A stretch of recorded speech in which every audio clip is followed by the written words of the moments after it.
Hello everyone, I am Dr. Manpreet, consultant physiotherapist and nutritionist from Chandigarh. आज हम discuss करेंगे shoulder pain के बारे में, कॉजेज ऑफ शोल्डर पेन।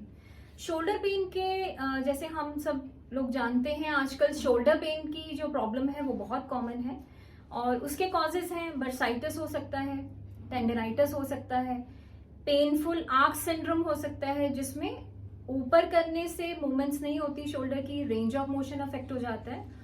और उसके साथ साथ रोटेटर कफ इंजरी बहुत कॉमन है। 4 मसल्स होते हैं, उनकी एक भी मसल की इंजरी हो जाए उसको हम रोटेटर कफ इंजरी कहते हैं, सॉफ्ट टिश्यू इंजरीज के अंडर आता है। और उसके साथ साथ फ्रोजन शोल्डर, ये बहुत ही कॉमन प्रॉब्लम है जो एक तरह की जिसको हम कहते हैं मेडिकली एडहेसिव कैप्सुलाइटिस। तो थोड़ा सा आपको मैं ब्रीफ करना चाहूंगी, इसकी कुछ स्टेजेस होती हैं। नंबर वन स्टेज है जिसको हम कहते हैं फ्रीजिंग स्टेज। ये एक ऐसी स्टेज है जिसमें पेशेंट को बहुत ज्यादा पेन होता है, डिस्कम्फर्ट होता है, पर रेंज ऑफ मोशन जो है, जो मूवमेंट्स हैं शोल्डर के, वो अफेक्ट नहीं होते।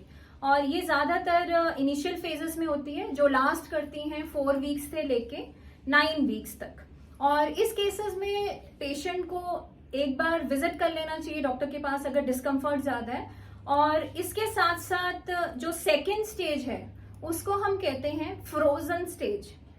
फ्रोजन स्टेज होती है जिसमें रेंज ऑफ मोशन ज्यादा अफेक्ट हो जाता है पर पेन कम हो जाती है पेशेंट की। तो मैं ज्यादातर देखती हूँ क्लिनिक में सेकेंड स्टेज में पेशेंट आते हैं, तो इट्स बेटर कि हम फर्स्ट स्टेज में ही डायग्नोज करवा लें और उसका ट्रीटमेंट साथ में शुरू कर दें, क्योंकि फिर उससे जो रिकवरी फेज है वो जल्दी हो जाती है। और लास्ट स्टेज होती है इसकी थॉर्निंग फेज। थॉर्निंग फेज में धीरे धीरे क्या है, पेशेंट का रेंज ऑफ मोशन दोबारा आना शुरू हो जाता है और मोबिलिटी है जो वो धीरे धीरे धीरे करके वापस आनी शुरू हो जाती है। तो ये 3 स्टेजेस थी एडहेसिव कैप्सुलाइटिस की।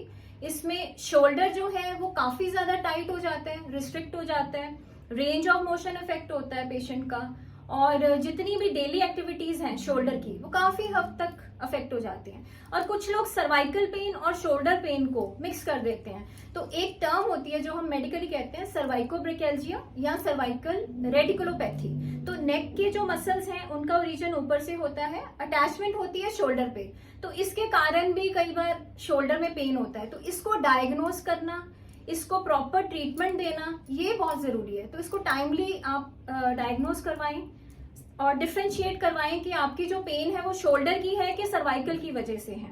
और फिजियोथेरेपी में इसके बहुत अच्छे ट्रीटमेंट्स हैं जो बहुत ही इफेक्टिव हैं।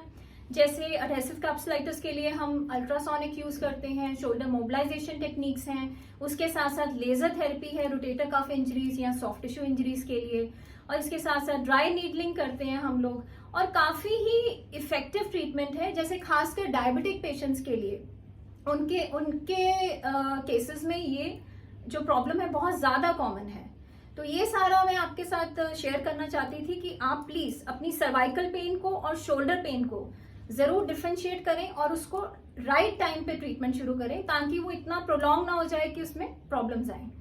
अब इसके रिगार्डिंग कुछ डिस्कस करना चाहते हैं, वहां पे कमेंट करें, लाइक करें मेरे चैनल को। Thank you so much.